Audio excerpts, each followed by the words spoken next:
Welcome to Plato's Pod, where we engage in a group discussion on selections from the complete works of Plato, the philosopher and geometer who wrote nearly 2,400 years ago. Today is May 8th, 2022, and I'm your host, James Myers.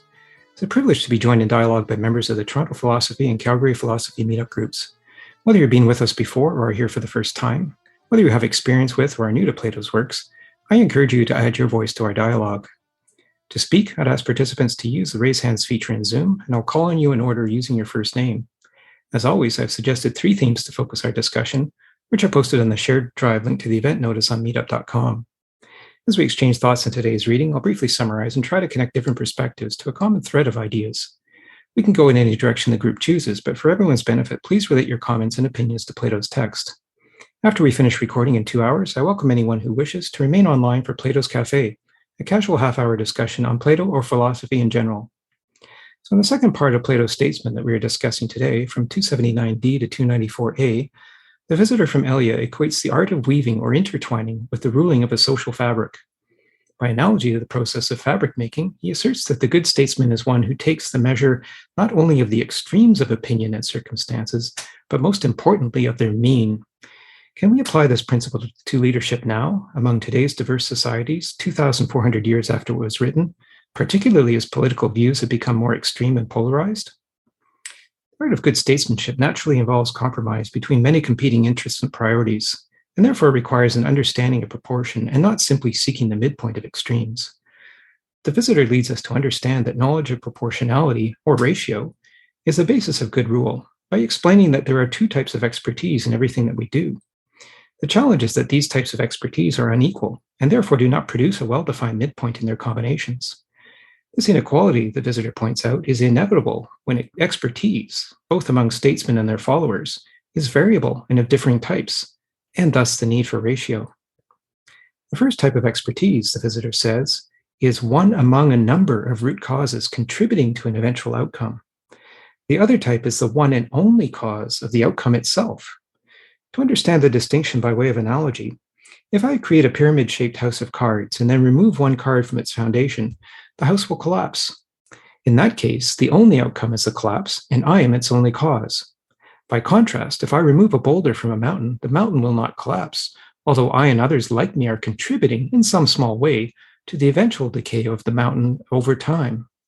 The one and only cause of the outcome itself is unconditional and does not depend on other events over the course of time, whereas a contributory cause is very much time-dependent. It's an important distinction that the visitor draws as he goes on to explain that in every sphere of human endeavor, these 2 types of expertise apply either in combination or separation in the fabric of society. At 284a to b, the visitor asks how the leader who believes only in the absolutes of extremes will ever have knowledge of their present potential in combination. When all things come to be in opposites, as we learned from the Phaedo, how will the statesman ever imagine the mediating potential of many pairs of extremes? And where else would the combinations of extremes in their own derivative exist if they were not becoming with variability in the present? It may make us wonder whether, in the context of time and the 2 types of expertise, the present state of becoming is the mean of extremes past and future. So some things in the social fabric divide equally and some don't.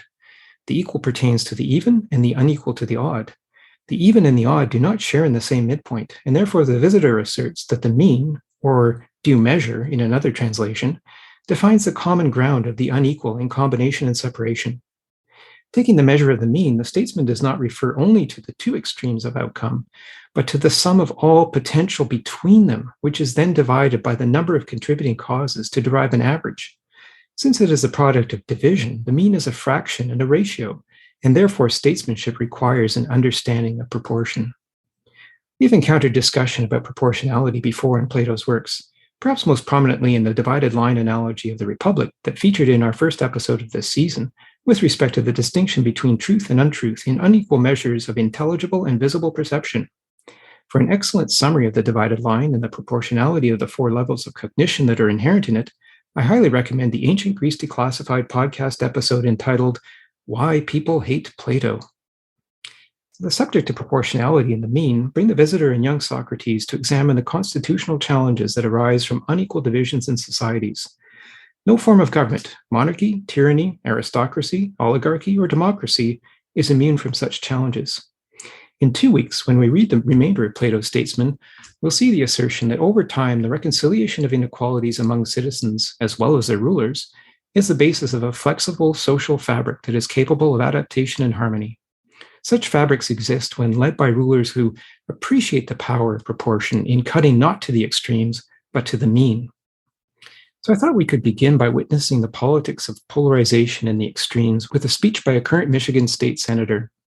It's a very different type of speech from Robert Kennedy's Ripple of Hope that we listened to in our last episode, but I found it to be a powerful expression by a legislator of the need to move away from the extremes and to find a mean of unity to overcome division.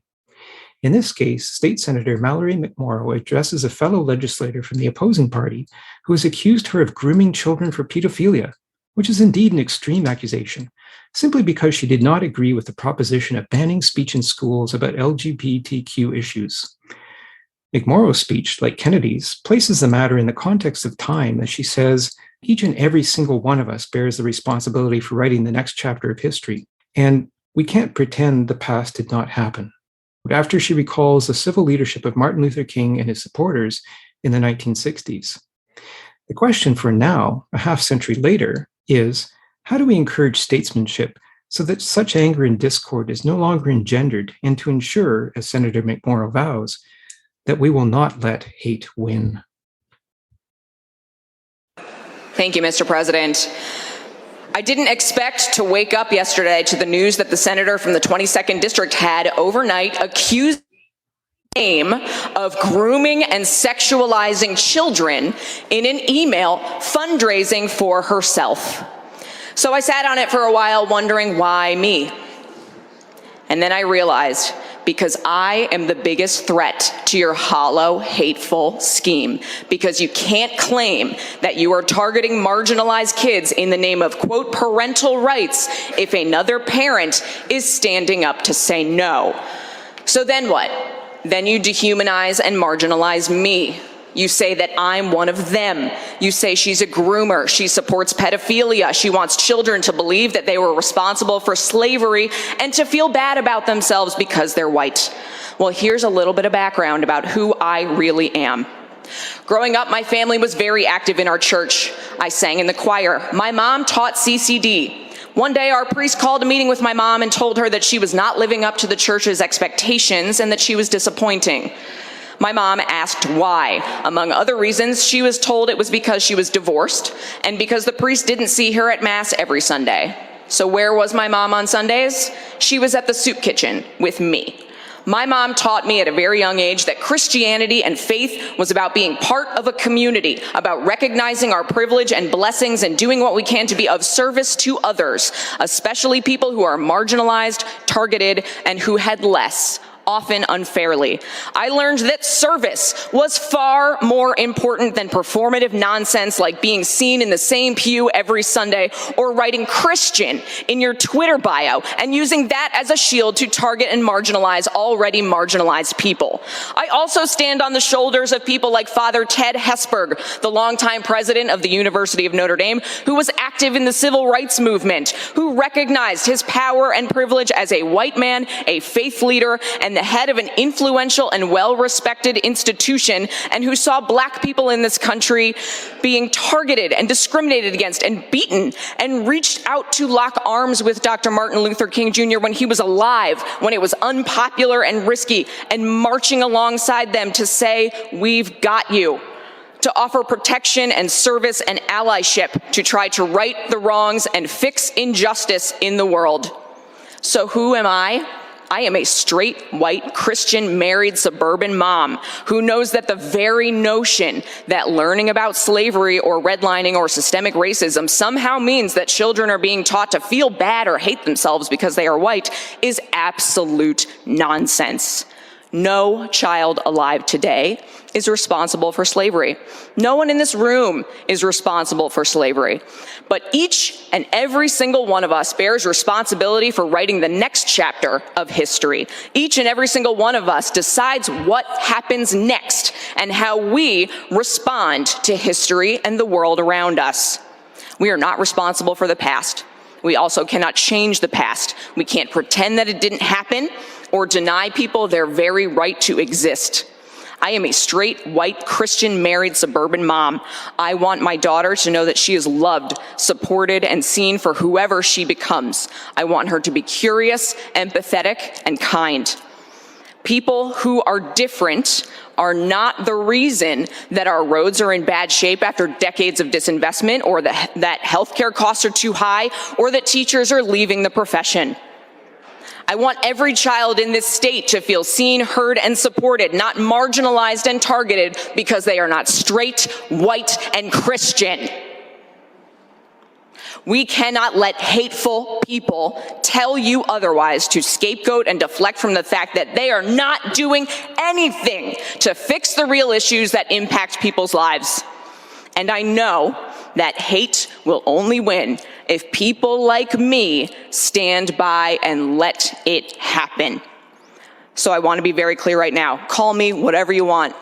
I hope you brought in a few dollars. I hope it made you sleep good last night. I know who I am. I know what faith and service means and what it calls for in this moment.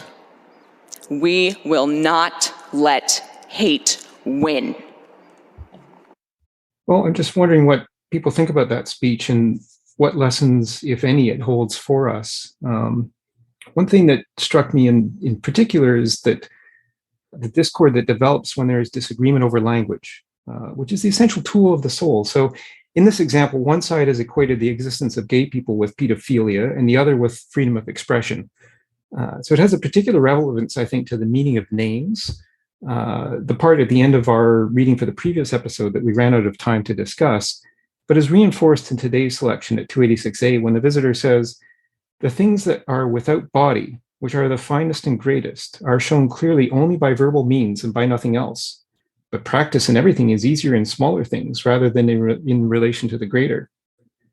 So it's a point that the visitor relates specifically to democracy at the end of today's reading, implying that we gave then, as now, one name only to democracy, but it exists in fact in more than one variety. And so I'm just wondering, what you saw in this speech, but also what you think about that idea of naming and what we call the practice of statesmanship now and how it's evolved over time. Any thoughts in general about that? Well, one thing that maybe we can start by looking at is the idea of contributing causes that is discussed at 281D to E. Let me just share the screen again. And here we have, as I said in the introduction, the idea that there is two sorts of expertise in relation to all the things that people do. One is a contributory cause of production, and the other is itself a cause. And so in this sense, we're each causing something specifically. There are things that I cause in particular, and nobody else contributes to those cause or to that cause. But there are things that I contribute to and others contribute to their outcomes that are dependent on multiple contributions. And so I think in the art of statesmanship, certainly, the statesman has to recognize that things are not caused by single actors or single events. Many things are caused by a whole combination and a whole series of events and a combination of people contributing to it. And so I think it's an important point to understand in the argument that there is a mean that we need to seek. And it's not just simply going to the extremes, as we heard in Mallory McMorrow's speech. There is this tendency, I think, now towards the extreme. Is that where we want to really go with things? So again, just wondering what people think about this. Darren, your thoughts? I just want to come back to the naming issue. Plato brings up so many issues says so many interesting things to do with names. I like that at the beginning, he talked about, where then shall we find the statesman's path? For we must find it, separate it from the rest, and imprint upon it the seal of a single class. Then we must set the mark of another single class upon all the other paths that lead away from this, and make our soul conceive of all the signs as of two classes. So this was near the very beginning of where he was talking about his method of division. As we actually go through this process of division, he points out how we make we take shortcuts and make mistakes along the way when we think that we already have certain names for things. We already have this distinction in our language between like Greeks and barbarians, for instance. I think this was how we started last time, and how, that's a distinction sort of based on, our prejudices, but it might not be a good distinction. And how there's another one between animals and humans, and how like we critique that one because maybe there's some other animal who's rational, like the crane. So I found this interesting because, like, as he said at the start, that in this process of trying to find the truth about something and when making these divisions, we sort of, as he says, that we imprint upon a seal of a single class. And I understood that as like putting a name to it, right? And then, all the other things, we have another class which just has another name. Of course, as we saw in the Sophist and elsewhere, sometimes like Plato has to make up words for certain distinctions because we don't have words for some of them, and sometimes the words that we do have are inadequate because they mix up different things. So we saw this in the Sophist the last week and the third week we did on the Sophist.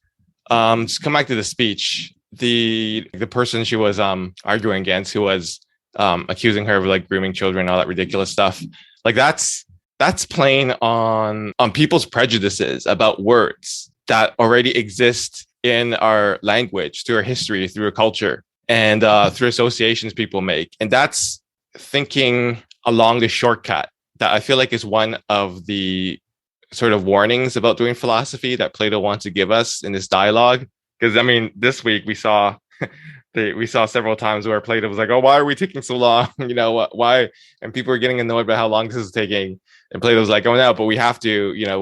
We sort of sometimes we have to go through this process so we can be absolutely clear on things." And I think it's this process of so that we don't let names and our existing words and our stereotypes and our prejudices basically lead us away from the truth.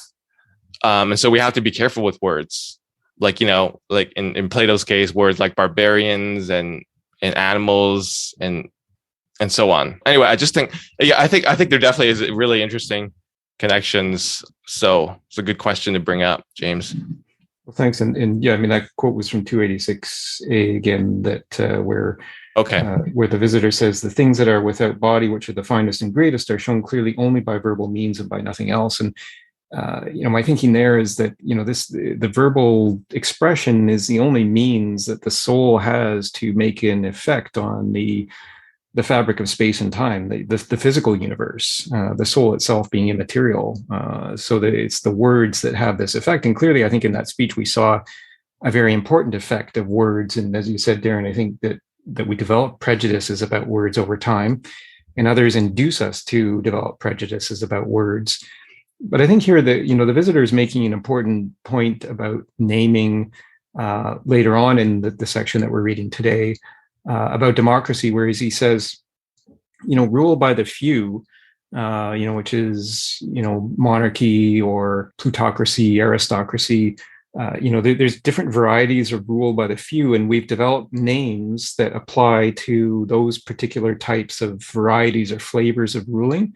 But democracy itself, he makes the point, is that we still use only one word for democracy, when in fact it really has evolved into several different forms of government. And maybe in this speech we saw multiple forms or multiple perceptions of what democracy is. In one case, one of the legislators thinks that democracy means that certain speech should be banned in schools, and the other legislator thinks that free speech for marginalized groups is appropriate. And so, maybe there's differing perceptions of that single name, democracy, and certainly it's an important point that we'll focus on in the next episode, in particular when we talk about the end of the Statesman, as the visitor dives into the nature of different forms of government. So I think it's setting us up well for the conclusion of the Statesman. So and as you said, I think you pointed out this idea of the shortcoming or the shortcut in thinking,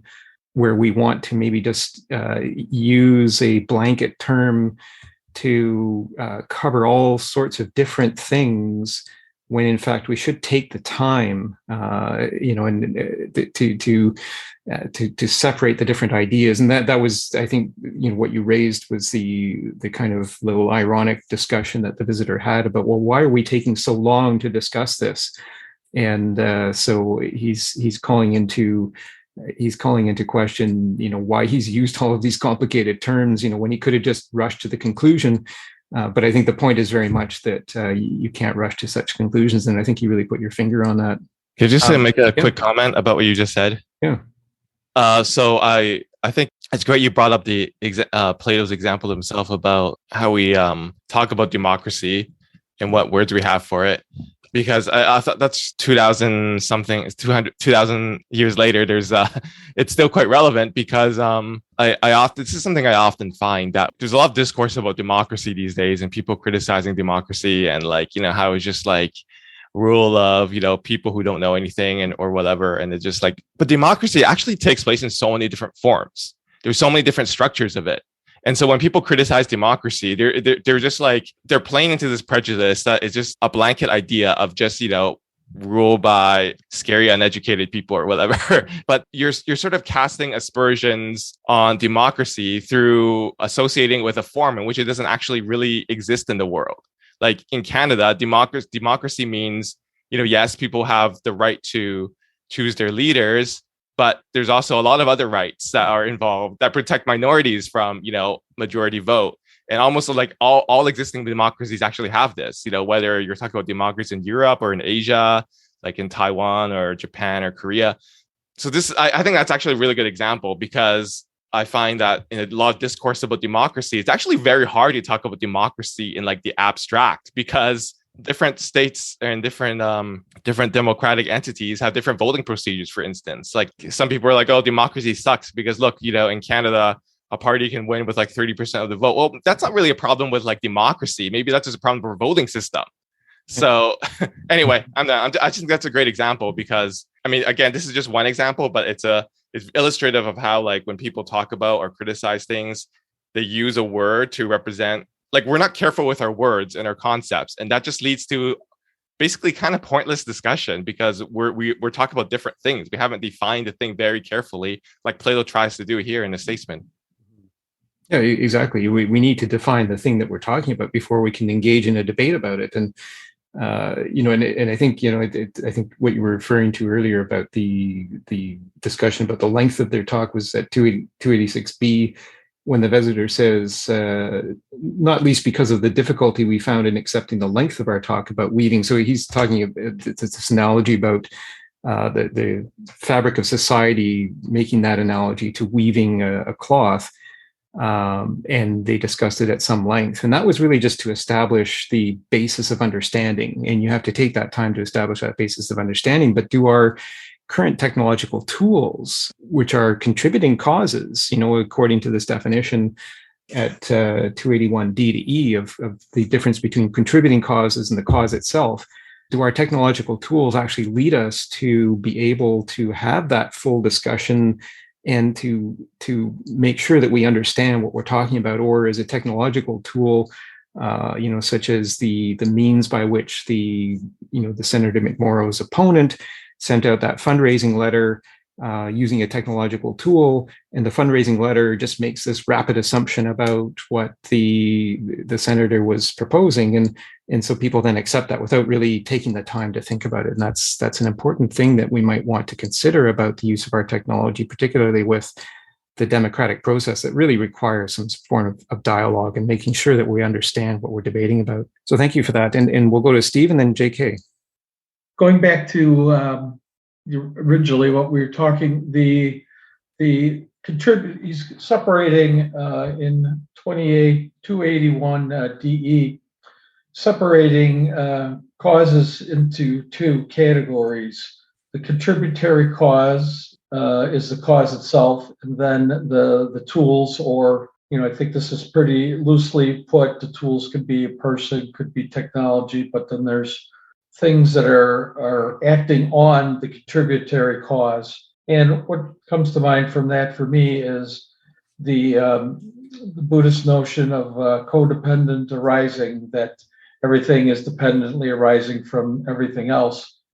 And then he's talking a little bit later on then in 282b and c about combination and separation. So when we were talking about democracy in the many different forms, so it's a common way for us to categorize things. So like if you were to tell your young child, don't go in the street because you might get hit by a car, when you're saying that, you mean trucks, motorcycles, all sorts of vehicles, so you can have a meaning for car, just like you could have a meaning for democracy. And then there's a combination of different concepts, and there's separation into, parliamentary democracy, representative democracy, the different aspects of what we were talking about. And that leads me to also think about the example you use a lot is with the qubit, about bringing in some of the philosophies behind quantum mechanics, that that's what they're looking at is the separation of matter and energy and momentum and place. So there's the you could try to do that separation, but there's at a certain level you're going to have an uncertainty about where the separation lies. So that's like, if you look again at the car or a chariot as they would use it in the ancient times, you can start breaking it apart into the parts, and then the parts can be broken apart into the muffler, the carburetor. Then you can break those into parts. Then you can mark all the parts that are making the carburetor and the screws or fuel injector now, and you could break that apart into atoms, and then you get to the point where you can't make a separation any longer, that uncertainty area, when you dive that deep. So then it's, again, what I get out of it is, with the combination of looking at extremes, then from a Buddhist standpoint, that's what Nagarjuna, that's the middle way. So the mean. So that's what I'm hearing is Plato is proposing that you have to look at the whole, you split it into the parts to get a better understanding, and then the most skillful means of proceeding is to use the mean. Thanks. Thank you. And I really like the way that you related that to the Buddhist philosophy. I think you call it codependent arising, and looking for the middle way. And just, one thing that I said in my introduction that I think we need to be careful about is that you can take the middle of two extremes as one single point, but you're only taking one point that divides two things equally. Whereas with the contributory causes concept, there's a lot more than two things that go into most outcomes. And so I think as opposed to a middle point, Plato is talking about the mean, which is the sum of all of the causes divided by the number of inputs to come out with more of what's an average, rather than just one single middle point, but it's more of an averaging concept. So that's the mean. But I think very much along the lines of what you were talking about in terms of the Buddhist concept there, that there is this dependency, and as the visitor from Elia is saying, the dependency is on multiple sources of causes. And sometimes it's just one input that causes one cause, or that results in one output. Sometimes it's multiple inputs that cause one output. And so that's where the difficulty comes about, when we think that we can just go to two extremes and cut right in the middle. And that's where the visitor from Elia say, no, you can't cut to the extremes. You have to cut based on the mean, which is essentially, maybe just more easily thought of as the average in this case. And so I think that was a very key concept that you brought out. And certainly the qubit is something that I've again included in today's notes that we can talk about maybe in a little bit. Again, about I think where this particular philosophy can be very helpful in the application of our technology, because there's a very important decision I think that we may need to make with the operation of the qubit, which is how information is going to transfer between people or transmit between people once the quantum technology is perfected. And it's a very important thing to understand. There's some philosophy in the operation of this qubit, and that's a point that I'll continue to make. So thank you for that, Steve. Short reply. Yeah. So maybe instead of the mean, the concept might be like a Richard Feynman path integrals, where you're taking the probabilities or the possibilities, so to speak. That might be, to me, that sounded closer to how you were explaining it. Yes, indeed. Actually, that's a good example, and I've forgotten how he referred to it. It's I think it relates somehow to the sum of all probabilities. But there was a specific term. I will look it up since you've now reminded me about it. So yeah, very, very definitely. I think that's a key concept there. Just before we go to JK, I'll just briefly read, since Steve referred to it, that section, that 282B to C. And this is just where the visitor is talking about the two types of expertise in every sphere. The word sphere, actually, I found interesting. There, again, a geometric reference that we might want to think about. The visitor says, and there were, we agreed, two sorts of expertise in every sphere, that of combination and that of separation.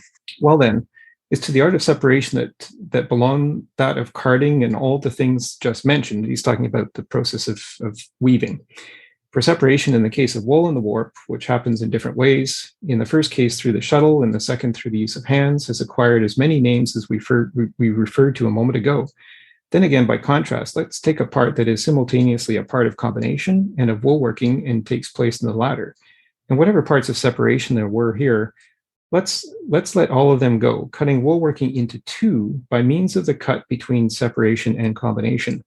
So there's that distinction between separation and combination, and maybe there's a specific thing about that in respect of the quantum computer qubit that we might want to think about as well. So I just wanted to read that section that you referred to as, I think, an important aspect of the visitor is asserting that there is this two sorts of expertise in everything that we do that involves either combination or separation. So thank you for raising that. And then we'll go to JK. I guess that this kind of understanding of this process of differentiation and so forth in the various arts and expertise, right, is a form of education, of understanding what makes up a harmonious society. And that would be important for democracy, right? For democracy, that is especially when this democracy is really the rule by a majority. But that doesn't mean that the majority has all the rights and ignores the rights of the minority, because there's an understanding of what the minority in that speech is really concerned about, the minority and their rights. And the speech is all about disputing the kind of hateful speech that goes into this kind of thinking, exploiting the majority, exploiting the idea of this majority rule to foment hate towards a minority. And so it's a way of just doing the opposite of what Plato's taking us through here, is to understand all the different parts that go into the arts, goes into being a statesman. What goes into the ideal statesman would be someone who understands, understands all the differentiations and uniqueness of the different parts that make up the whole. So in our society, I guess in the kind of democracy that we have now, it is supposedly by the majority, ruled by the majority, but in fact it's set up so that we end up with because of the electoral college, I guess, we end up being ruled by a minority when it comes to the vote, which is kind of ironic. And they're the ones who are targeting the real minorities that are in our society and, maintaining their power by that means. So kind of an interesting turn of history. Yeah, so this is interesting about how that the statesmanship is supposed to be one who understands this kind of a certain way of ruling that is ends up supposed to be more democratic, as opposed to a dictator who who lacks this kind of in-depth understanding of what goes into making a harmonious society. Of course, maybe Plato at that time, he saw this, but it wasn't, and maybe that's why the idea of the philosopher king was maybe important, because the philosopher king is the one who understands this kind of ideal. Yeah, I mean, you touched actually on a number of interesting things there when you said, that understanding the parts that make up the whole. And that makes me think of the sophist that we covered, last month, or finished covering last month, which is, that distinction between the parts and the whole, but also the combination that makes that whole. And I think that was discussed in the context of the forms in the sophist in a quite interesting way. And then you talked about the philosopher ruler, which goes back to our discussion on the Republic, which started this season. And in particular, it made me think of Socrates' assertion in that the first order of knowledge for a philosopher is that of number and calculation. And so that seems to sort of go logically with what's now being said in the Statesman, that one must be able to calculate, or the good statesman must be able to calculate the mean and not just go for the extremes. And so I think that's an important point that ties a number of concepts that we see happening in Plato. And then the other thing that you started by saying is, the rule of the majority has to recognize the minority, at least in the way that democracy has perhaps been classically defined. But somehow in the world today, it seems that in a number of cases, democracy has been redefined as rule of the majority for the majority and excluding the minorities. And it's all about power and gaining power so that one can be in the majority and rule for the benefit of the majority without reference to the minorities. And so, maybe this is this authoritarian trend in the world today, but, is there a lesson in Plato's words as it relates perhaps to the somewhat angry speech by Senator McMorrow? How can we create this bridge of understanding between people so that there isn't this discord and that there is this harmony? I think it's such a critical idea for us to explore. I think particularly at this point in time, 2,400 years after Plato wrote it, it is, I think, perhaps now more than ever relevant. So let's keep considering that. We'll go to Darren then. So yeah, I just want to respond to what he said, because I really liked that he was emphasizing that McMorrow was standing up for minorities, even though she's in the majority, and trying to defend minority rights, because I think this is really important implication for what we mean by the mean when it comes to statesmanship. And so how statesmanship, I mean, we still haven't seen what statesmanship actually is. So I'm not sure what Plato is gonna say about it in the final chapter. But just going on what JK was saying, if we were to take the mean as just in terms of when it comes to statesmanship as just what people think, and like finding the average of what people think, I think that's sort of the relativistic kind of averaging that Plato says is one kind of measurement. In the reading today, he makes a distinction between two types or sciences of measurement. Like one is concerned with measuring the differences between things, and then the other one is measuring the difference relative to an ideal standard or the mean. So I could see how there might be like different kinds of mean. And if statesmanship was just taking the mean of like everything that people think, then we might not end up with minority rights. I think that might be a kind of a superficial understanding of like what having the mean of statesmanship is just like taking a poll of all the positions and saying, oh, we're going to choose the middle one. But then the middle one we might not actually have minority rights if that were the case. Think of situation with LGBT like a century ago or even 50 years ago, never mind a century. There's a different kind of science of measurement, Plato says. We don't really see how this is connected with statesmanship yet. Like Plato hasn't directly drawn a connection. He just presented this idea that there's two sciences of measurement. And another kind of mean regarding statesmanship could be like whatever the statesman tries to achieve and what an ideal constitution or state does. And there's a kind of mean there, but that's I think that's the mean we're looking for, but that's very different than like saying, oh, there's these different sides in the debate. So, we're going to just be the moderate and choose the middle. And I'm not saying, like, personally, I'm not saying the moderate is bad. Like sometimes that might actually coincide with the other kind of mean of actual statesmanship. But like other times, the mean of real statesmanship might, diverge from just the mean of taking the literal average of like everyone's views and saying that's that's justice or whatever. Anyway, I just thought like it was interesting. I just had this thought in relation to what JK was saying, that like what the mean will mean when it comes to statesmanship.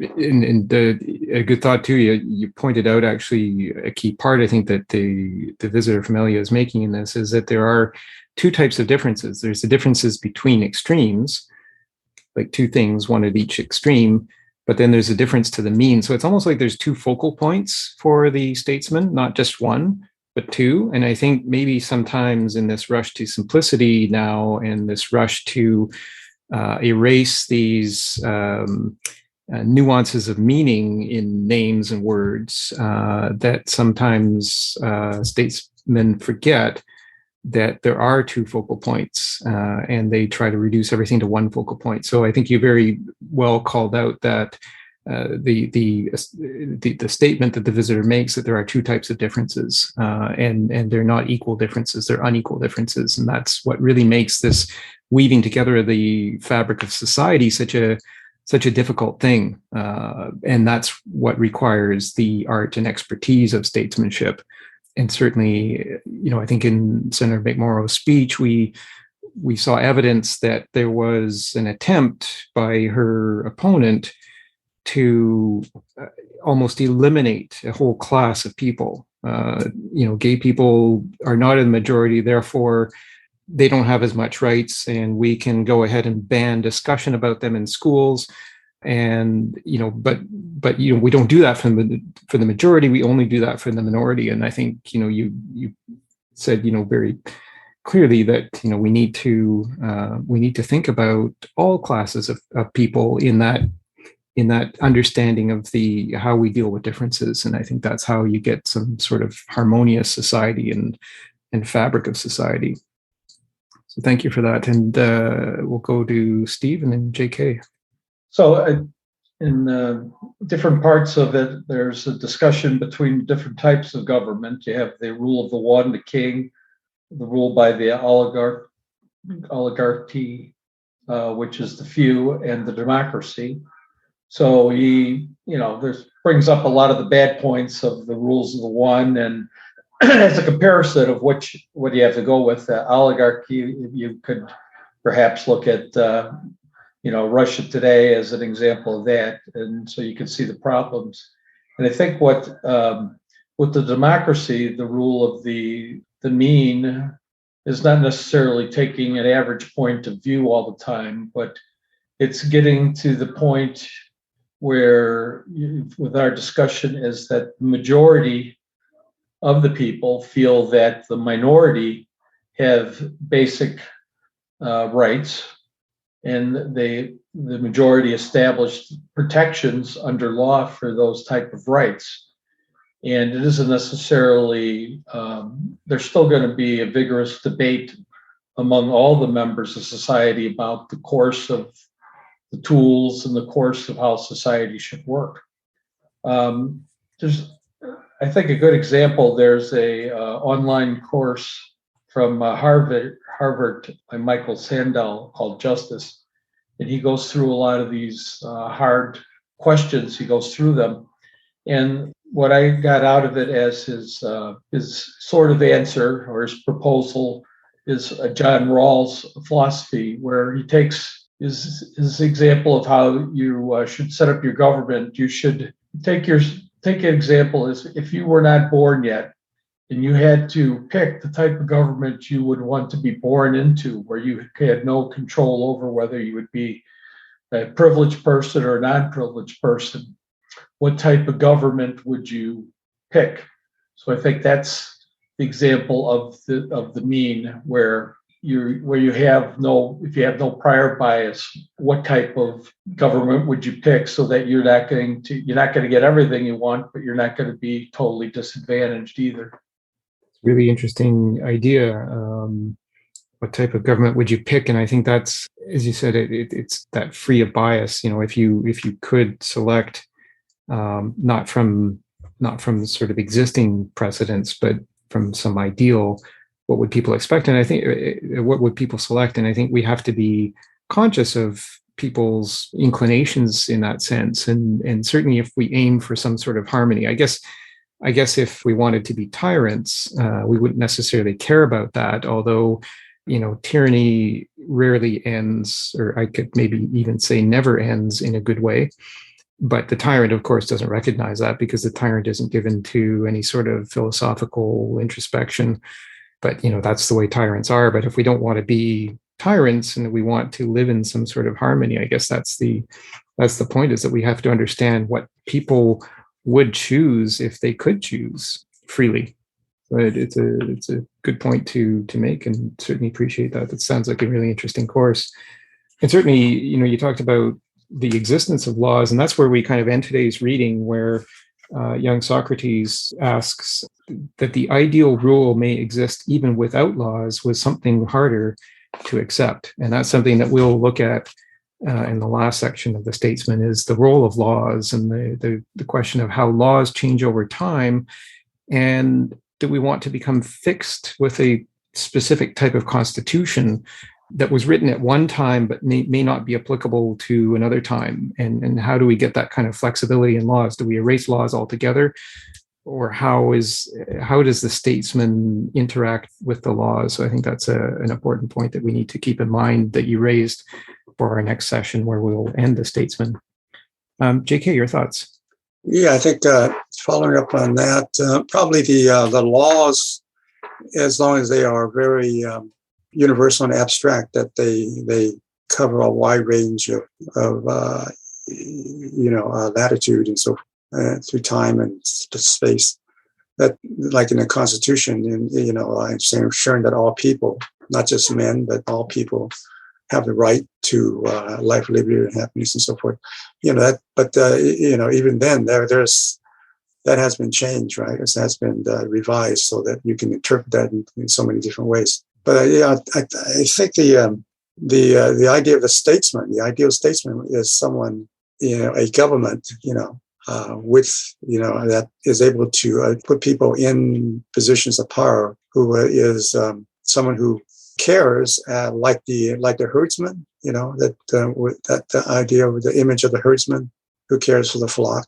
I mean, the herdsman is someone who cares for the whole flock, not just for the majority, but also for those ones that are maybe a little bit different, someone without bias. So they would include the minority, but someone also who could have that kind of skill, who has experience in perhaps in commerce or in trades, and maybe the merchant some merchants could qualify for that role as well, if they also demonstrate that they have that kind of caring for the whole as well as the parts. So the idea of democracy would be something maybe more pluralistic, which would take into account not just certain groups, but it considers all the groups that have equal or rights to seek happiness.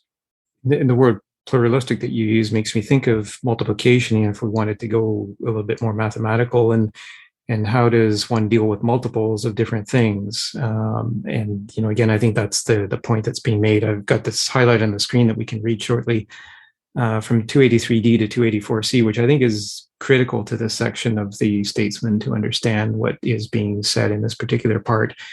And so I'd ask for maybe a volunteer to read one of the roles. I could read the other if you want, but I think it would be good to read through this and just understand this concept of dealing with multiples. But you talked about, or you brought us back to the analogy of the herdsman, which is being used in this dialogue as well as in others, and the word caring, which I think is important. And if you're a wise herdsman, you'll understand that the health of the flock ultimately is your own health. If you're making your living from guiding the flock, and the flock disappears, or the flock becomes pulled apart at the seams, or at odds with each other, it's then not healthy for the herdsman. The herdsman will not make as good a living out of leading a flock that's at odds with itself. And I think that was an important analogy that you provided.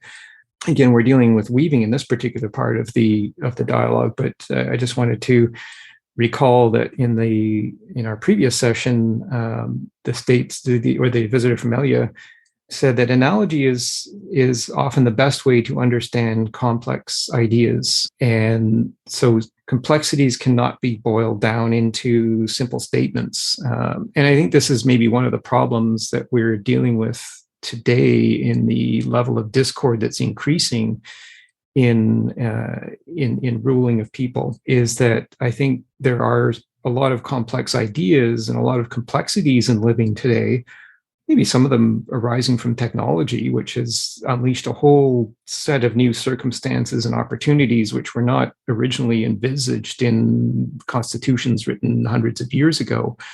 That these complexities can somehow be boiled down to a very simplistic sort of approach, whereas it doesn't seem to be working that way. And as the visitor said in the section that we covered last time, in the case of complexity, analogy is sometimes the best way to understand, and maybe that's what a good statesman does, is use analogy. As the visitor here is using the analogy of weaving, and in the previous section used the analogy of the herdsman. Maybe this is actually a way that we can come to some sort of common ground of understanding about what we're talking about, so that we can actually make the social fabric work, with that sort of understanding. So thank you for raising those points. We'll go to Darren. Yeah. So what was interesting also about the method of analogy is that we learned this week that it's not just because things are complicated that or the hard, he calls them the harder, more difficult and longer syllables of life, because things become more complicated, and we might see glimpses of the truth in the simpler things, and then once we get the bigger things, we get sort of, we're out at sea, he says, we get swamped. And that's probably where good measurement also comes in, whatever we mean by that.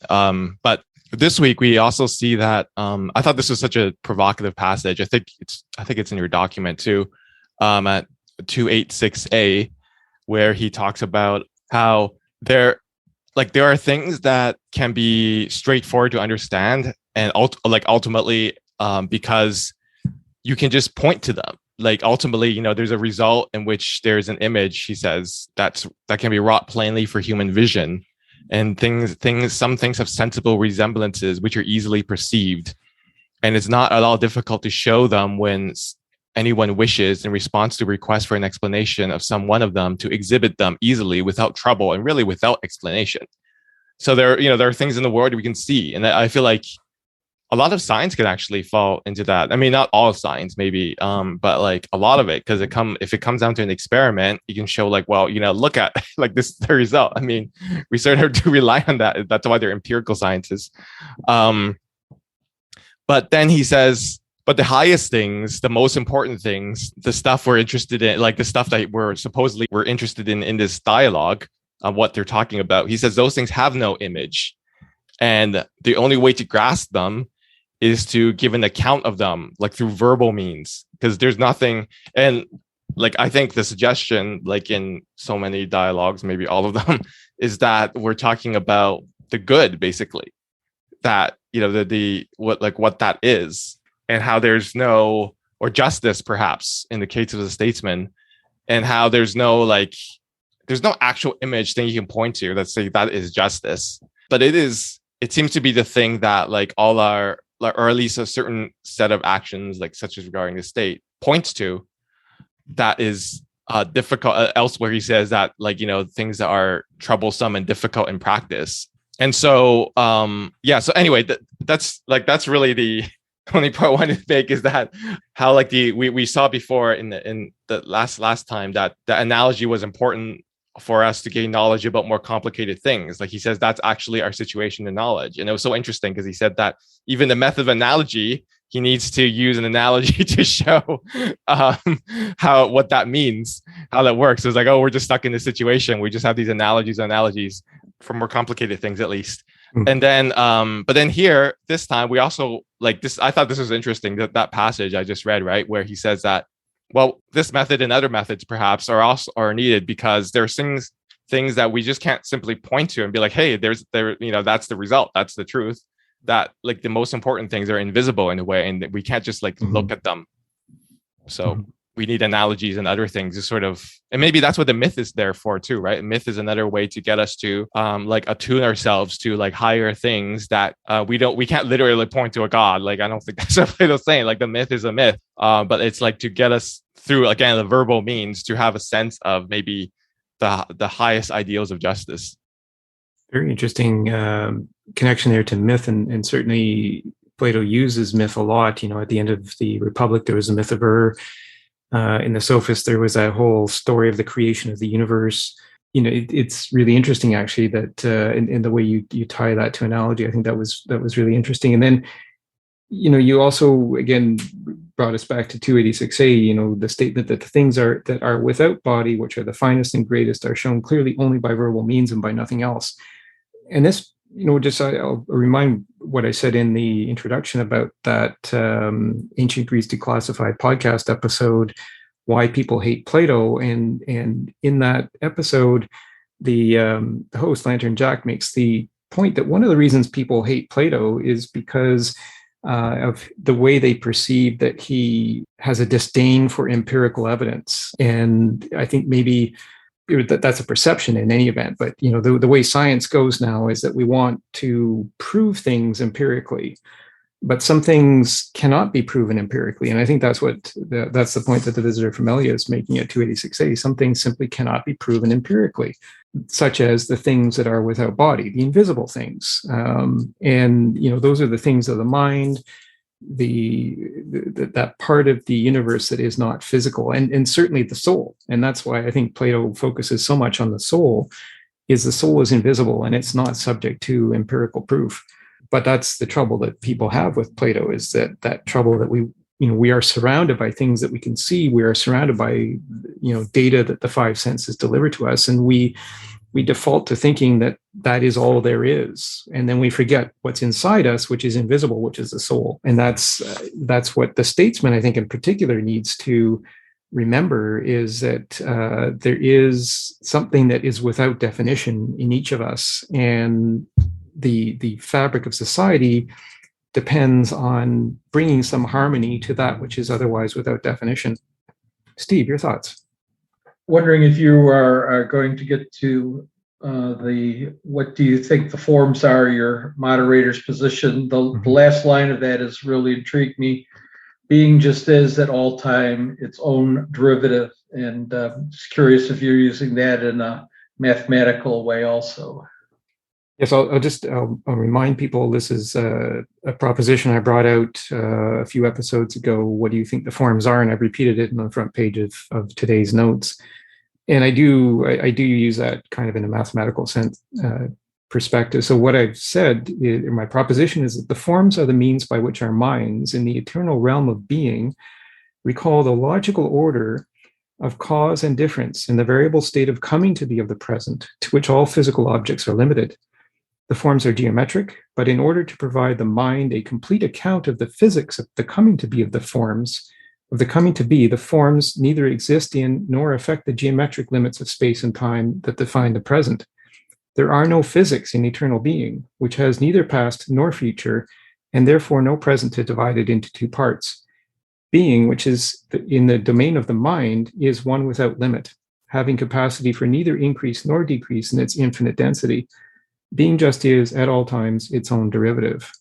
And that's what I proposed. And by being its own derivative, there is a mathematical object which is its own derivative, which is the base of the natural logarithm we denote by the letter E. That's in 2 dimensions, and then it's got a 3-dimensional analog, the Riemann zeta function, and in 4 dimensions, it's the gamma function. That is its own derivative. It relies on nothing else for its cause. It is its own derivative. There is no other cause of that. And so in the context of Plato's cosmology, which really I think heavily depends on an appreciation of what he says in the Timaeus, and in particular at 28a in the Timaeus, that distinction between that which always is and never becomes, which he's referring to as being, and that which always becomes but never is, which is the present. The present is ever changing, and it never reaches a full aspect of being. And I think to understand Plato, one has to really understand that distinction, and that the being. I think Darren referred to it in what he said. There are things that we cannot see. We don't see the realm of being. The realm of being is only intelligible. It's not visible, and that's a point that Plato makes a number of times through a number of dialogues, that there is this part of the universe that is only intelligible and not visible. And I think that's, where we struggle, because we are surrounded by the visible, and we tend to therefore think that that is all there is. But there is this realm of being. It's eternal. It's changeless. It's cannot increase or decrease because it is everything to start off with.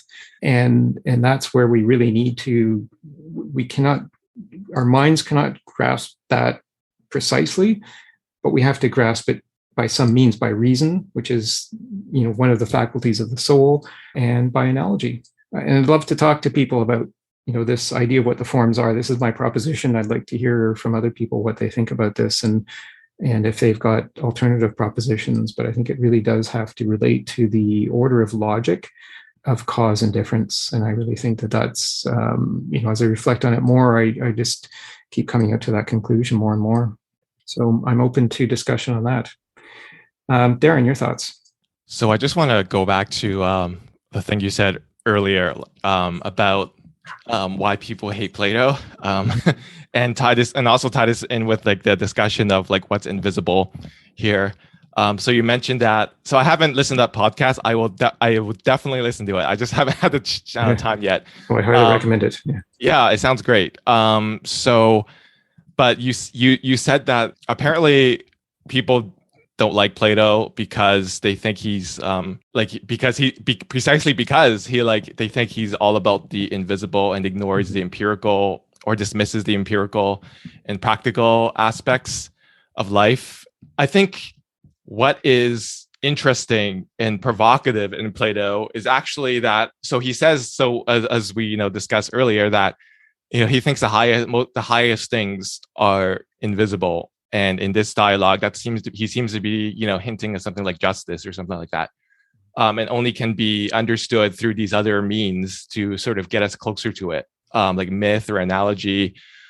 But I think actually maybe what's even more provocative as a thesis is that I think he thinks that the invisible exists precisely in those empirical and practical interests we have. And I think that this comes through in the reading today. So I think he's suggesting that if we pay attention, that in actual practice, that this sense, this consciousness that there is something that's ideal and invisible, that is real, actually that is grounded in actual practice in the arts. So again, this comes back to the difference he makes, the distinction he makes between like the two kinds of measurement. There's one kind that's just relative, it's just a relative kind of difference between different things that exist, and you just sort of measure them, and they could be many different kinds of things. And then the other kind of measurement is is relative to an ideal standard. And the way he talks about this at first is, I'm just going to read some quotes I copied here. So he says at 284b, all these arts. So by arts, he's talking about, all the things I think he's referring to in the Law of Dialogues, like shoemaking and building ships and stuff like that, and, weaving. All these arts are doubtless careful about excess and deficiency in relation to the standard of the mean. So their arts are, that rely on the second kind of measurement, not the first relativistic kind. And I'll keep reading here. They regard them not as non-existent, but as real difficulties in actual practice. And it is in this way, when they preserve the standard of the mean, that all their works are good and beautiful. So I guess that what jumps out to me, he says that this kind of excess and deficiency is a real difficulty in actual practice. Like the sophist only works in words, right? It's like they can say whatever they want. It's like that speech you presented, like she talks about how opponent, I forget what her name is, the Republican probably, is just says, who's accusing her of various things, that she's just like grooming children or whatever, that she can just like, they're just words. They're just sort of empty words, or what she says, whatever they want. She can say whatever she wants, but it's only but actually doing something and trying to accomplish something that we get the sense that there is these ideal standards. I also want to like point out that like this move that Plato makes here, actually, it reminds me of a lot of things he says elsewhere, like in the Republic, in the first book of the Republic and elsewhere, when people don't think there's like, for instance, in the book 1 of the Republic, the topic is whether justice exists, and Thrasymachus like thinks all there exists is power. There's no justice, it's just power, power to create a narrative, power to do whatever, even power to define justice. And I think Socrates changes the conversation to like shipbuilding or something, because it's like when we're actually trying to do something, that there is this sort of consciousness that dawns on us that there is something that's ideal, and the ideal, the thing that you're trying to accomplish, you actually can't point to it anywhere.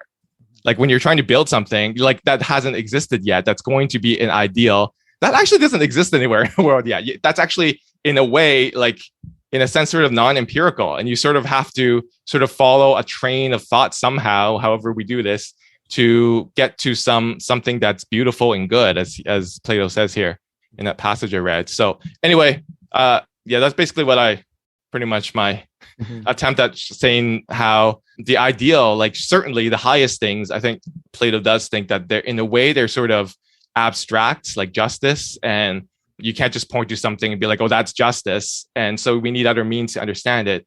I think Plato is, as we see in a lot of dialogues, like Plato understands that even in the practical arts, like even though some people like want to make this like, maybe this is another one of these careless distinctions between the empirical and then the ideal, and this is all a philosophy, we just have to go back and forth. But I think Plato says a lot of places that the ideal actually exists in practice, and in actual practice, and it's actually people like sophists who just like, maybe certain species of philosophers could be counted here, who are just like, it's just like all talk, right? Then it's like, okay, then it never hits ground. You can just say whatever you want. It's just words, right? Yeah. So yeah, I think, and you summarize that well, and certainly the part that you read just kind of leads up to this reading that I've got here on the screen, which is from 238 or 283D to 284C, which we can just do here in a minute. But I just wanted to highlight what you said about the good and the beautiful, which are Plato's concepts of kind of the highest order of things, and certainly they're hard to grasp. They are abstractions, and we live in a world where maybe we don't deal with abstractions as well as we might have previously in history, because we have become more materialistic and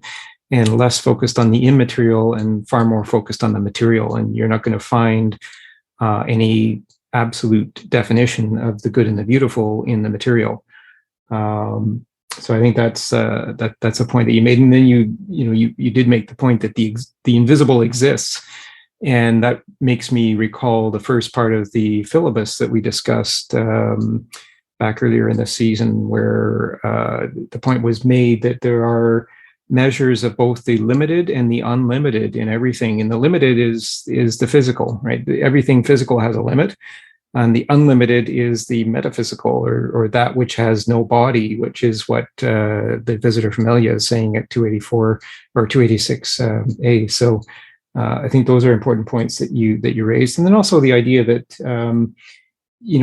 that which is not empirical maybe relates to the imagination, and the imagination has no limit maybe. So the imagination is some sort of continuum that just keeps going, and maybe that's where we really need to understand the power and grasp that. So thank you for that. And then we'll go to Steve, and then let's do this reading after Steve. Steve, going back to your question on the forms, talking about visible and the invisible. talk about that as perceptions and say there's the phenomenal and the nominal.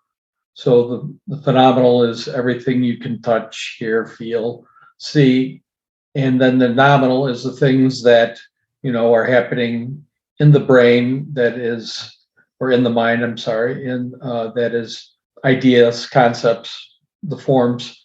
If you look at it from the aspect of how these developed, that they're biological adaptations.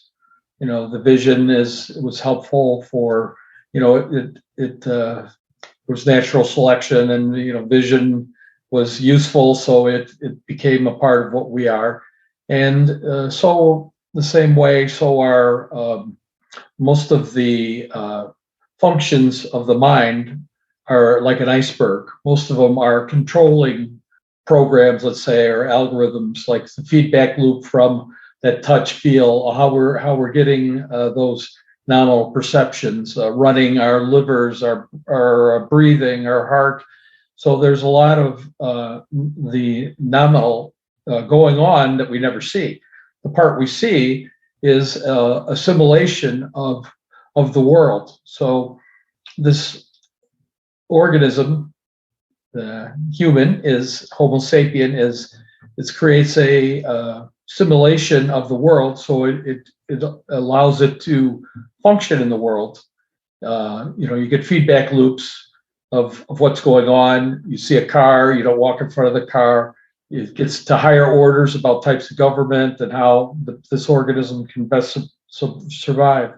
So I don't think that, in my view, there's no forms per se. I think forms are a concept that this, living organism has developed in its simulation.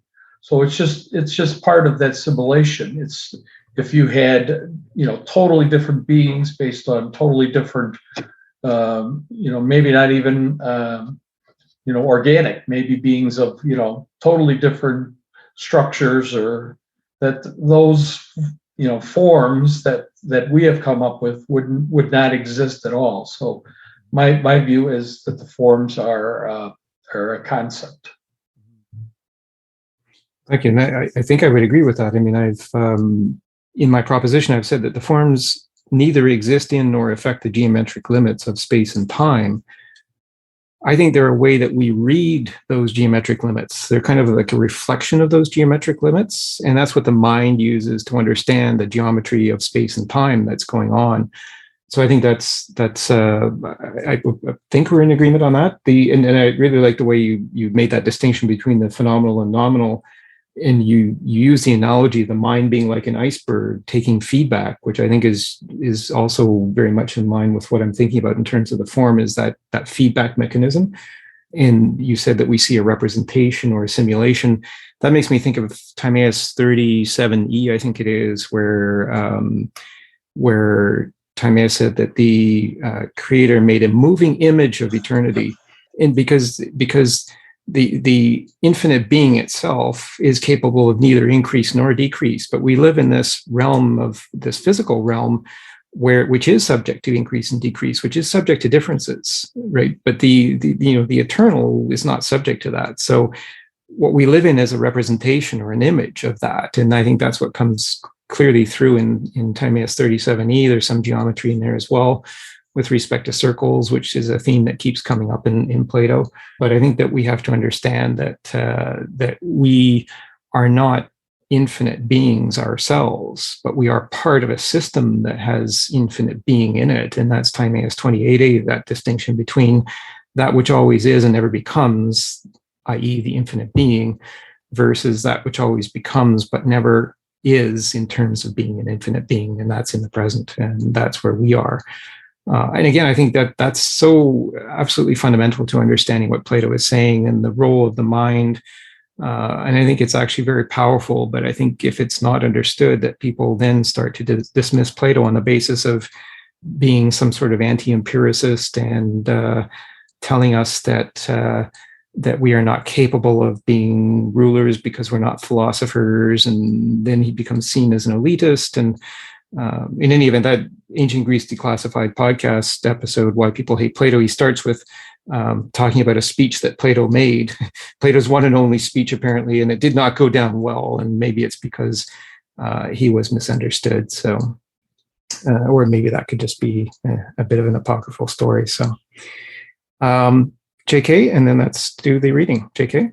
Yeah, I just wanted to follow up on what Steve was saying about the forms and how that, the idea of the forms might relate to evolutionary theory. And, it made me think of Bergson, Henry Bergson's creative evolution. And the idea that, we live in a world where everything is the manifestation, perhaps, of something, some form. And, animals are endowed with these instincts so that they never seek, because they always find. But humans are endowed with an intellect that's always seeks but never finds. And so it's just the opposite of what instincts are. But maybe there's a kind of a continuum there, because we also have certain capabilities for behavior that is closer to instinct than intellect, and we have intuitions and so forth. So it's kind of interesting, maybe a reiteration on this idea of forms, that maybe it's in the process of duration. It's in the idea of that Bergson's duration, intuition, and instincts and so forth. I like that. It's human intellect always seeks but never finds, and that means that we're always at this state of incompletion, which to me is that's our potential for agency. If we ever reached a state of completion, like if we reach some sort of algorithmic perfection and we could predict the future absolutely, then what would be the point of living? We would have no agency at that point. So it's this living in this state of imperfection, but that allows us always to seek. It makes me think of the Meno, where Socrates, it says it's almost the only imperative that I remember Socrates saying. He says, never cease to seek and learn. I think that's the message that I got from that. And knowledge being the account of the reasons why, which is what's said in the Meno as well. We're always making that account, and in the course of making the account, we're adding to the account. It's kind of this noun-verb paradox of logos. That the account is never complete. So. So thank you for that. Also, the idea with the eternal objects, that Whitehead points out, that in this process of seeking and occasions of experience, we are also, creating eternal objects, which might be something like the forms that are not just there, but that are just constantly being created and recreated. Interesting. Like we're building these objects in the course of our thought process. I like that. Go to Darren briefly, if you could, and then we'll sure. do the reading. Yeah. I just want to jump off for what JK was saying about the mind seeking but never arriving. So what that reminded me of was the image from the Phaedrus, where we're drawn by this force of love or passion towards beauty, truth, and goodness. We see things that we fall in love with on this planet, and then that is what draws us towards a discovery of those forms. But how once we never actually arrive at those forms. So the sort of the speech presents a view of how we get closer, we rise up and we get closer to the form. So when we're in heaven or whatever, we're circling around the forms. It's never just a still sort of grasping of it. It's we just continue moving around the forms and sort of bathing in them in a way, in their light in a way. And so that's just the image that evokes that there's these ideals that we long for, and the most powerful of our passions, love, draws towards that. And then, but it's never something we get to. It's these are these ideals that we aspire to. But I like that. The image of bathing in the forms. I like that. That's I don't know. That was probably really cheesy, but no, it's good. that's not. It wasn't Plato's, but it was. Well, That's just the image I get of like yeah. Well, getting closer to them and circling yeah. around them, but never actually. Yeah, and Yeah. just sort of apprehending them in motion, but not just like it's not a dead thing, right? Mhm. It's like our interest in the ideals and the forms. It's not like just like we sit there at the desk. It's like we're like emotion, and it's like it's a kind of motion towards and drawing and being drawn towards it. So. Yeah, and you practice the art of analogy, which is very much relevant to this dialogue and a lot of Plato's other dialogues. And I really like here the way in our whole discussion today, we're really bringing in concepts from multiple dialogues of Plato, which I think is important to understand the weaving together of his whole understanding of the fabric of the universe, which includes the invisible soul as much as it includes the physically visible. And so I think that's very key to appreciate, and that it doesn't come through in just one single dialogue. It comes through in the whole lot of dialogues that Plato presents to us. So it's something that is not easily understood from just one dialogue. So I've got on the screen here 283D to 284C, which includes, as I said, the part in 284, which I think is really key to understanding this whole concept of the mean. And in this excerpt, I have replaced the translator's use of the term in due measure, which I think is a rather vague term, and I would think Plato maybe would not have used that vague term. So I think there may be a little bit of an issue in the translation there, at least for my understanding of the meaning. And I replaced that term with the translation that Harold N. Fowler introduced in the 1921 edition with the word or the term the mean, which I think is very much more geometric and mathematical. And I think Plato would have used something along that line. So when we read this, let's just replace the in due measure with the term the mean. And I think it makes a lot more sense. So I can play the role of the visitor if somebody would take on young Socrates. Darren, perhaps? Sure. If no one else wants to do it, yeah, I can do it. Okay. All right. Well, we'll volunteer you. How's that? Yeah. Okay. I think I only have to say yes like one or two times. Yeah. Okay. All right. So I'll start then. I'm taking the role of the visitor. First, then, let's look at excess and deficiency in general, so that we may distribute praise and censure proportionately on each occasion when things are said at greater length than necessary, and when the opposite occurs in discussions like the present one. If we talked about these things, I think we'd be proceeding correctly. What things? Well, about length and brevity and excess and deficiency in general. I suppose the art of measurement relates to all of these. Yes.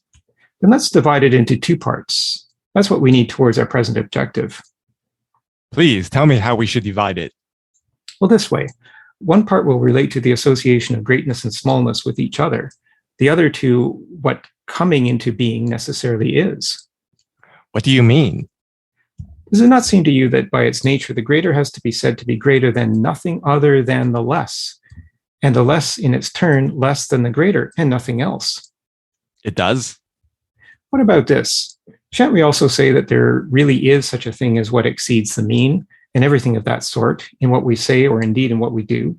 Isn't it just in that respect that those of us who are bad and those who are good most differ?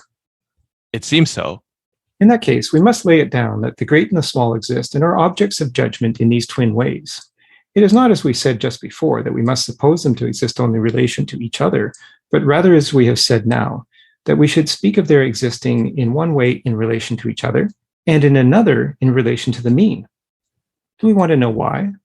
Of course. If someone will admit the existence of the greater and everything of the sort in relation to nothing other than the less, it will never be in relation to the mean. You agree? That's so. Well, with this account of things, we shall destroy, shan't we? Both the various sorts of expertise themselves and their products, and in particular, we shall make the one we're looking for now, statesmanship, disappear, and the one we said was weaving. For I imagine all such sorts of expertise guard against what is more and less than the mean, not as something which is not, but as something which is and is troublesome in relation to what they do. It is by preserving measure in this way that they produce all the good and fine things they do produce. Of course. If then we make the art of statesmanship disappear, our search after that for the knowledge of kingship will lack any way forward. Very much so. Is it the case then that just as with the sophist, we compelled what is not into being as well as what is, when our argument escaped us down that route, so now we must compel the more and the less, in their turn, to become measurable not only in relation to each other, but also in relation to the coming into being of the mean. For if this has not been agreed, it is certainly not possible for either the statesman or anyone else who possesses knowledge of practical subjects to acquire an undisputed existence. Well, thank you for that, Darren. And I think this reading calls us to remember what you said earlier. This idea that there are these two differences that we are measuring to. There's the differences to the extreme, but then there's also the difference to the mean, which takes into account, and the word account is used here in this excerpt, takes into account not just the extremes, but also all of the other causes that contribute to all of the things that exist between the extremes. So that if we focus only on the extremes, we miss out everything in between. And that's where the real potential of existence is it's everything in between the extremes. The extremes are just the limits. We don't ever reach the extremes, but it's everything in between the extremes that counts. And I think what he's saying here is that it's the mean. It's that the greatest power, the greatest potential is in the mean. And the extremes are always changing. It's certainly in terms of politics. What we now call the far right and the far left is not what we would have called the far right and the far left back, perhaps in the 1970s when I was growing up. There was a very different concept of the far right and the far left. So the extremes then were very different. So the extremes always change over time. And to think that we can just look at the extremes at any particular point in time, we're missing all of what exists in between, which is the mean, and all that's contributed to the construction of the mean over time. And I think the mean is a very time dependent thing. And I think that's maybe what we are losing some of now in terms of the speed that technology is taking us in. We're losing some of that understanding of things over time, causes over time that have led to the way things exist now. So just wondering what people think about that reading, and again, this idea of cutting to the mean and not to the extremes, and how that relates to statesmanship. So Darren, your thoughts? I find it really fascinating, the very last thing from that passage where he brings the sophist, the dialogue, the sophist back into the picture. And he says, so I'm using actually a slightly different translation here, like the one I mentioned in the chat at the Toronto Philosophy Meetup. So it says, so the sophist, he says, he established the conclusion that not being exists, since that was the point at which we had lost our hold of the argument. So here in this dialogue, we must force the second conclusion, that the greater and the less are to be measured in relation not only to one another, but also to the establishment of the standard of the mean. This is really interesting, because it's almost like flagging what he's trying to establish, or something important he's trying to establish in these dialogues. And what I sort of see is going on is that, because supposedly, as he's also been flagging, there's supposed to be a third dialogue called The Philosopher, but it never actually arrives. So maybe it's implicit in what's going on already. So I feel like what's happening is, pending, the rest of the dialogue, which I haven't read yet, that these are like the pieces of what we need to do philosophy. Like these are the pieces of philosophical understanding. So in the Sophist, he provided these like arguments for the nature of difference and not being, how that's basically what not being is, different. But he's saying here, right, like as we saw in the distinction between the two kinds of measurement that we just read about, that no, but there's this other thing that we need, that we have in the picture that wasn't apparent in the Sophist, that there's actual, and that beyond just like differences, that there is such a thing as he says here, the ideal standards, or the standard of the mean. So I feel like that's like maybe another piece of the puzzle for what we need to be philosophical and like, or to get philosophy rolling. I don't know. That's just a thought I had, that it's interesting that, explicitly brings the dialogue itself back into the picture, the other dialogue. Mm-hmm. Yeah, exactly. And yeah, it's that line that Is it the case then that just as with the sophist, we compel what is not being, what is not into being, as well as what is? And so there's that reference to the sophist in which the visitor addresses Parmenides' interdiction against saying or thinking that which is not. That's an impossible refutation of that which is. You can't refute that which is. But by going through the nature of the forms in the sophist, we learn that the form of the different pervades all of the other forms. And it's that difference that gives rise to what we call that which is not, which is really, it's not a negation of existence. It's a negation of a specific thing. And it just means that it's something other than the specific thing. So when we say something is not, we can't say that there is non-existence. We can only say that it is different from something else. So that's what is not means in terms of what Parmenides is telling us in the Sophist, or what they're talking about Parmenides' poem, that the fragment of Parmenides' poem, that you cannot say that which is not in a refutation of existence. You can say that which is not as a means of saying that which is different.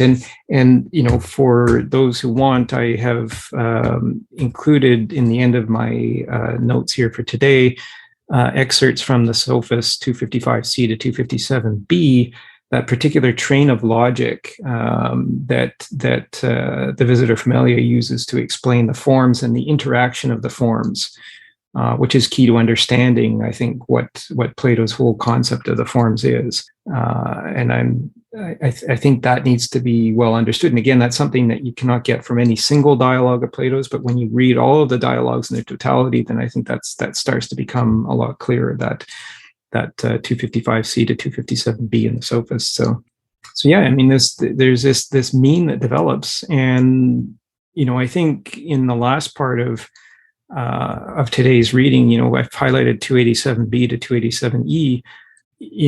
This understanding of how different forms of government or constitutions arise when there's this unequal division of expertise and unequal sources of causes and effects.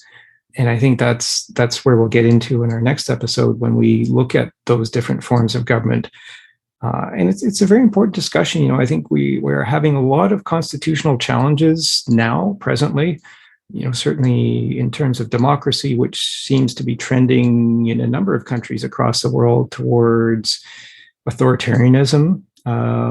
And how do we bring that back? Maybe it's not a case of restoring what we once thought was democracy. Maybe it's a case of developing a new concept of democracy and maybe applying a different name to it, so that we can distinguish it from that which was, but something that is derived based on a mean, and based on a mean that has developed over time, and something that deals with this excess and deficiency, which gave rise to this part that we just read in 283D to 284C. So, how do we deal with excess and deficiency in anything? And the visitor here is saying, look to the mean. So there's two different focuses of measurement here: the measurement to the extremes, but also the measurement to the mean. And the mean, as you said, Darren, is kind of held here as the standard. And if we don't measure, if we don't understand that there's differences in those two measurements, then we're missing, I think, essentially the potential.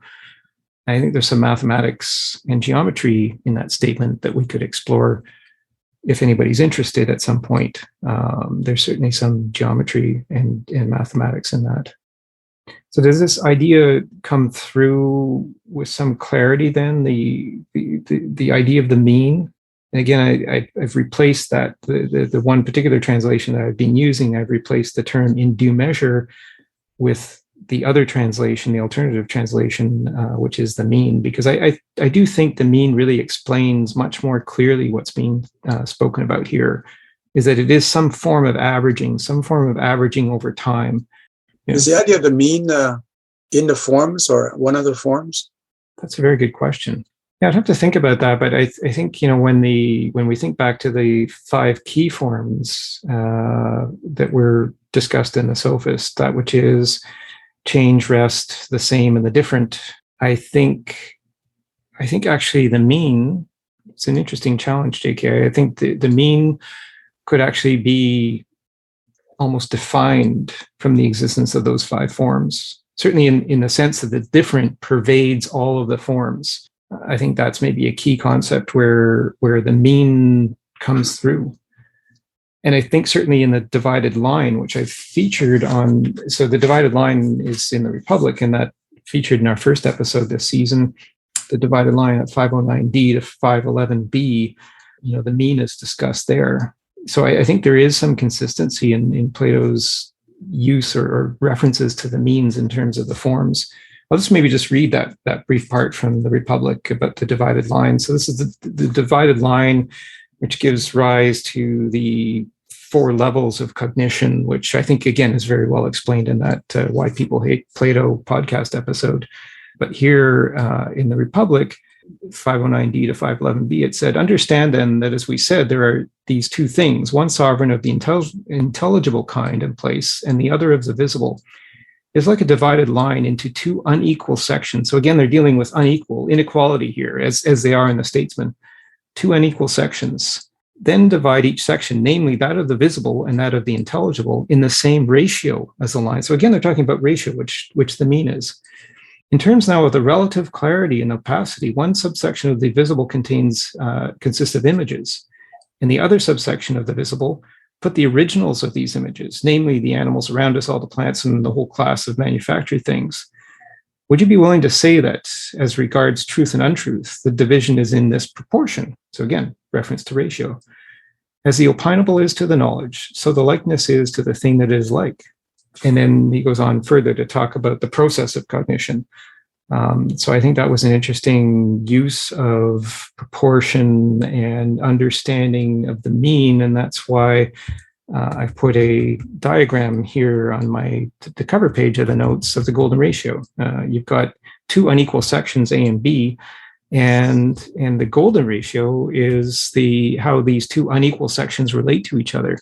The two unequal quantities relate to each other equally in combination, only in combination. Again, a term that's used in the Statesman in the golden ratio as A plus B over A equals A over B. So unequal things can equal, but only in the context of ratio. And I think that's an important point that comes through in that concept, particularly of the golden ratio. So, and used in the divided line in the Republic, used here in the Statesman in terms of ratio and proportion. And I think, as you asked, JK, I think also it's implicit in the five key forms that are discussed in the Sophist. So thank you for that question. We have just a few minutes remaining. We'll go to Darren and then Steve. Just want to take a stab at JK's question. So, I mean, I don't really even know what Plato thinks about the forms because, it's not really presented as a positive, full-blown theory anywhere. But I think the mean could be said to be related to the forms in a way, because he says that, insofar as they're ideal, if we understand forms as anything that sort of is an ideal that exists that governs, the things on at least through this dialogue, the things that we're trying to do and accomplish. And, if we understand forms that way, it's simply something that's a standard, that's immaterial and you can't point to and see, but it's sort of like governs what we're doing. Then, yeah, I guess I think the mean is related to the forms then.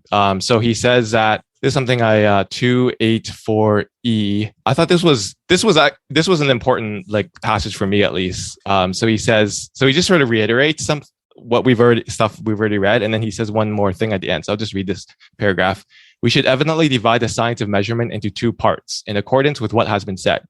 One part comprises all the arts which measure number, length, depth, breadth, and thickness in relation to their opposites. The other comprises those which measure them in relation to the moderate, the fitting, the opportune, the needful, and all the other standards that are situated in the mean. So what's significant for me about this passage is that he says that it's a plural. It's the standards that are situated in the mean. And he sort of implies here all the other standards are situated in the mean. So there's more that he hasn't listed yet. So it implies to me that we might be looking for different sorts of means, depending on what we're doing. So the kind of mean in statesmanship might be different than the kind of mean we have in, weaving or basket weaving or whatever, doing other things. So we might understand the mean then as standards that we have for various ideal standards we have for various arts. And in that way, to the extent that they're invisible and we haven't accomplished the ideal yet, then will never accomplish the perfect ideal. Then there, I guess there can be seen to be forms. Mm-hmm. Well, and thank you for calling attention to that particular part, which I didn't highlight in the reading, but I wish now that I had. In the translation that I've got, especially that makes me think here is that the expertise that measure the number, lengths, depths, breadths, and speeds of things in relation to what is opposed to them. And that's an important point, I think, the word speeds in that particular translation, because that talks about the rate of change. And the rate of change is something that happens over time. And so the occurrence of things over time is not present at any one specific point in time. It occurs over multiple points in time. And so I think that's where the mean is particularly important. And the mean in that sense is a derivative. And that relates, I think, to the definition that I've used in my proposition for the definition of the forms, is that derivative rate of change that occurs over time that is not, you can't point to any one specific time and say that is the midpoint of all changes, because change happens over time. So the word speeds in that translation that I just read is, I think, the key there, that we've got these multiple causes going into this calculation, and we need to find that mean, which is really the derivative of all of that. So thank you for that. And Steve? In your diagram for the golden ratio, the formula there, the A plus B over A equals A over B, is that representing the areas or the sides? Because it's A and B are represented in both ways in the diagram. Right. Yeah, it's to say that A is the greater length or the greater section. So the sum of all sections, the greater and the smaller, A plus B, divided by the greater, is equal to the greater divided by the smaller. So it's this greater and less combination that keeps coming up in Plato. So it's the sides that you're using, or the area? It would be I guess it's the area. Can you put in numbers for the sides that might make you might be able to do a practical example of the formula on your own? Mm-hmm. Not right now, but yeah. Oh, absolutely. I mean, you could put any number in for the sides to get that same relationship in the golden ratio. So, but it's not any number, but a specific number. And that specific number boils down to the fraction, the square root of 5 plus 1 over 2, which I've got here. And that then is a solution to the equation x squared minus x minus 1 equals 0, leaving 0 remainder. And that's an important aspect, I think, of the golden ratio. So when the greater and the smaller are in a golden ratio, in a specific relationship, not any relationship, but a specific relationship, you get this result that the sum of the greater and the smaller divided by the greater equals the greater divided by the less. And that's where this, inequality can become equal when you get things in a golden ratio.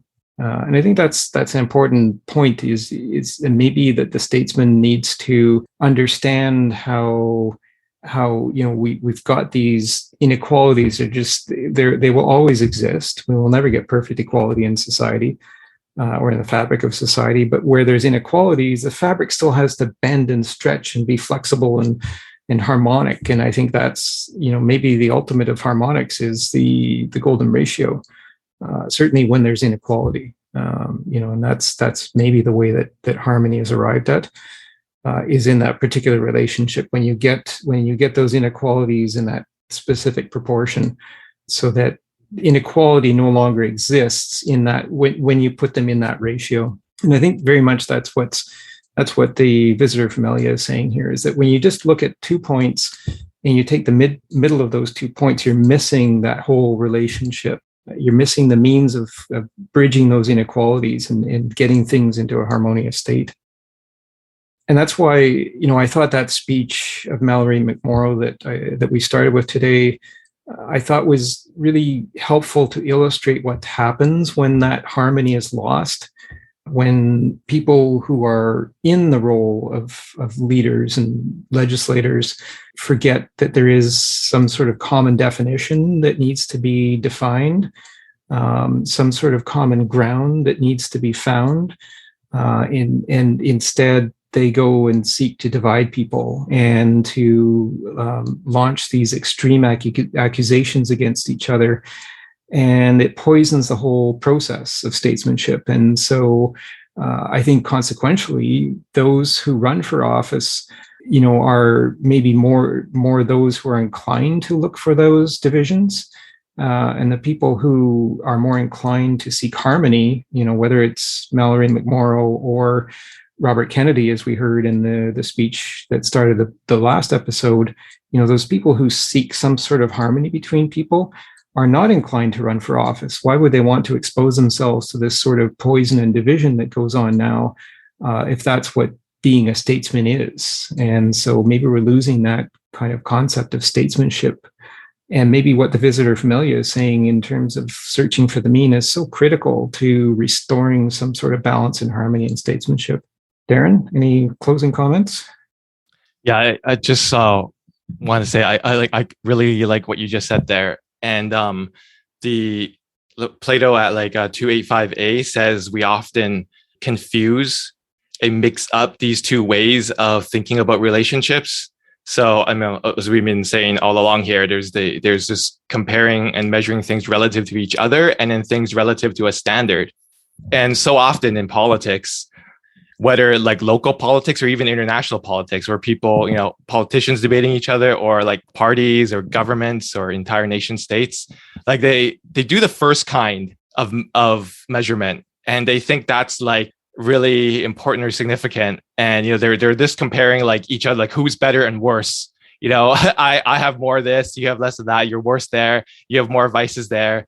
But Plato is saying here, or the stranger at least, is saying that, there's the other kind of measurement, which is, and we're mixing, we think we're doing something important in the first kind, but like the really significant one is the second kind, where rather than debating like who is worse or who is better, that we should be casting our sights, again, like in order to, bring us into agreement and harmony into the ideal standard.